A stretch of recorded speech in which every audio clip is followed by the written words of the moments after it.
आज जो सदन अडजर्न हुआ, इसकी वजह क्या थी मुझे तो मालूम नहीं था। हमने तो 267 के तहत अदानी का मुद्दा उठाया था। अदानी समूह पर करप्शन, ब्राइबरी और फाइनेंशियल इरेगुलरिटीज के गंभीर आरोप है। उसके बारे में हम सदन के सामने रखना चाहते थे और 2030 करोड़ के नज़दीक रिश्वत दी गई।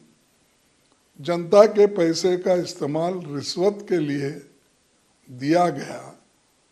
इसके बारे में हम उनको, चेयरमैन साहब को भी समझाना चाहते थे और पार्लियामेंट के में जो भी उनके मंत्रीज हैं और प्रधानमंत्री भी अगर आते तो ठीक था, उनको हम ये मुद्दे उनके सामने रखने वाले थे।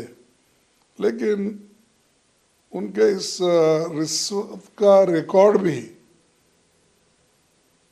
अदानी ग्रुप के जो चेयरमैन है, सीईओज है, उन्होंने तो इसका रिकॉर्ड भी रखा है, किसको किस रेट पर पैसे दिए गए और कितने पैसे दिए गए। इसका सब रिकॉर्ड उनके पास वहाँ पर अमेरिका के खुफिया एजेंसी ने ये सीज कर लिया है, उनके पास ये रिकॉर्ड है। और इससे पहले भी अदानी ग्रुप के लोग स्टॉक हेरा फेरी भी और अकाउंटिंग फ्रॉड और ओवर इन्वॉल्विंग और सेल कंपनीज, इनका भी इस्तेमाल स्टॉक प्राइस में मैनिपुलेशन किया गया है, ये आरोप भी उसमें है। फिर जहाँ जहाँ मोदी जी जाते हैं वहाँ वहाँ इस समूह के कॉन्ट्रैक्ट मिलते हैं। अगर आप लोगों को ये बताना चाहूँगा मैं, बहुत लंबा लिस्ट है कि जिस जिस जगह मोदी जी ने गए हैं उस जगह कौन से कॉन्ट्रैक्ट उनको मिले हैं, ये भी मैं बता सकता हूँ। इसीलिए हम ये चाहते थे कि इसको डिस्पैशनेटली हाउस में डिस्कशन हो। इसीलिए हमने 267 के तहत आज के जो भी ये है बिजनेस है, उसको आप पोस्टपोन करो और सिर्फ इसके ऊपर चर्चा ले लो। क्योंकि आप देखे होंगे कल पेपरों में, मीडिया में भर के आ रहा है, जो चीज़ देश का नुकसान हो रहा है और जिसमें डायरेक्टली जो दुनिया का भरोसा हम पे उड़ रहा है, तो उस वक्त हम ये चीज़ें हाउस में लाना ज़रूरी है। देश को बचाने के लिए हमने ये मुद्दा उठाया था, ताकि हाउस को डिस्टर्ब करने के लिए नहीं। ले जो मोदी कहते हैं हाउस को डिस्टर्ब करते हैं, हुड़दंग मचाते, वो ये हुड़दंग है। उन्होंने खुद ही बांग्लादेश गए और वहाँ पर अदानी को झारखंड इलेक्ट्रिसिटी एक्सपोर्ट उन्होंने जून 2015 में वहाँ विजिट किया था बांग्लादेश को, वो प्रोजेक्ट उसको अलोकेशन करने के लिए दिए। मलेशिया मेगा कंटेनर प्रोजेक्ट को मार्च 2017 में गए थे, वहाँ उनको अप्रैल 2017 में ये कॉन्ट्रैक्ट मिला। इजराइल ड्रोन मैन्युफैक्चरिंग हाइपोपोर्ट एक्वायर्ड, और ये जुलाई 17 को गए थे, दिसंबर 2018 में वो इनको मिला। और सिंगापुर गए प्राइम मिनिस्टर, वहाँ investment of 1000 crore in Adani port by state owned Singapore investment firm. ये उनका विजिट हुआ 2018 में और जून में 2018 वहाँ पर उनको कॉन्ट्रैक्ट मिला। इसी ढंग से श्रीलंका कंटेनर टर्मिनल पोर्ट 2020 को गए, प्राइम मिनिस्टर विजिट किए, वो 2020 को उनको कॉन्ट्रैक्ट मिला अदानी ग्रुप को। नेपाल गए, take over of 2 international airport, वो जून 2013 में ये गए और ये ऑनगोइंग प्रोसेस चल रहा है। तंजानिया 30 साल की एग्रीमेंट और कंटेनर टर्मिनल ऑपरेशन का है। ये अक्टूबर 2023 को हुआ, लेकिन विजिट हुआ उनका मई 2024 में ये भी हुआ। कीनिया में मेन इंटरनेशनल एयरपोर्ट दिसंबर 2023 में हुआ और मार्च 2024 9 प्रोजेक्ट स्टैंड्स कैंसल्ड। उसमें गड़बड़ी है, इसीलिए कीनिया के प्रेसिडेंट ने इसको कैंसल कर दिया वहाँ के लोकल लोगों के डिमांड से। देखिए, ये बाहर के लोग आकर हमारे देश को लूट रहे हैं, इसीलिए इस फर्म का बदनामी हो गया है। इसीलिए हम नहीं चाहते कि ये हैंडओवर उनको करे, तो वो भी हो गया।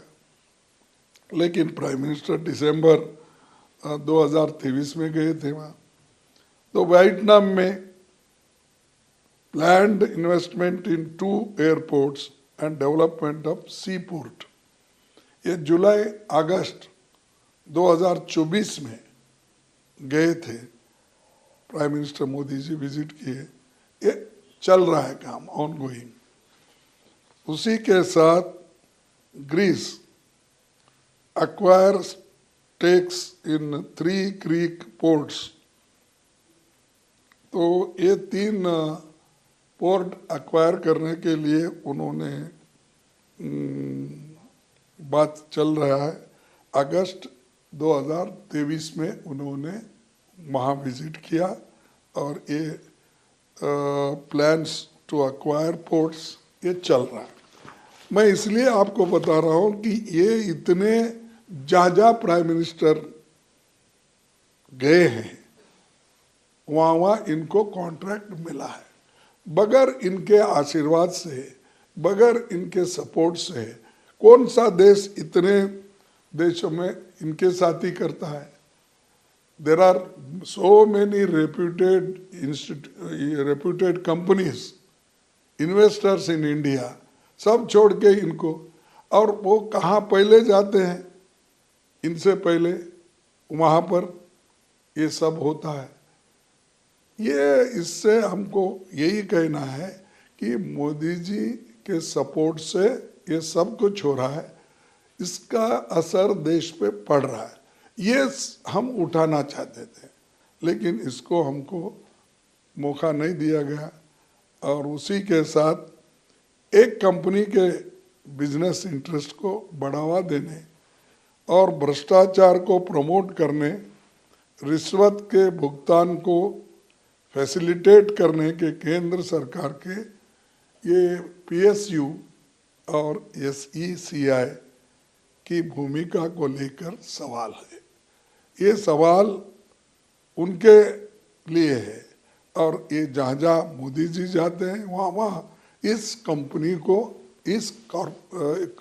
इन लोगों को कॉन्ट्रैक्ट मिलता है। ये कैसा मिलता है?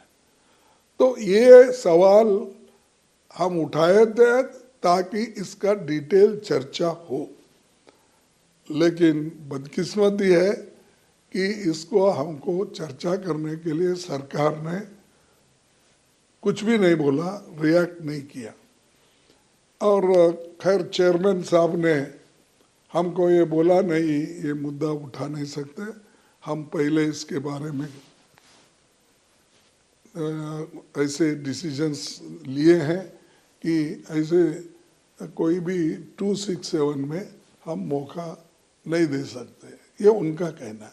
लेकिन 267 में ऐसे जरूरी मुद्दे उठाने के लिए ही 267 है, नहीं तो वो रूल आना ही नहीं चाहिए। किस लिए लाए? ऐसे अर्जेंट इश्यूज को उठाने का, जैसा मणिपुर जैसा इश्यू है, जैसा कि परसों मध्य प्रदेश में एक बहुत बड़ा हादसा हुआ मस्जिद के पास। तो ऐसे चीज़ों को उठाने के लिए ही ऐसा ये रूल है, ये क्लॉज है।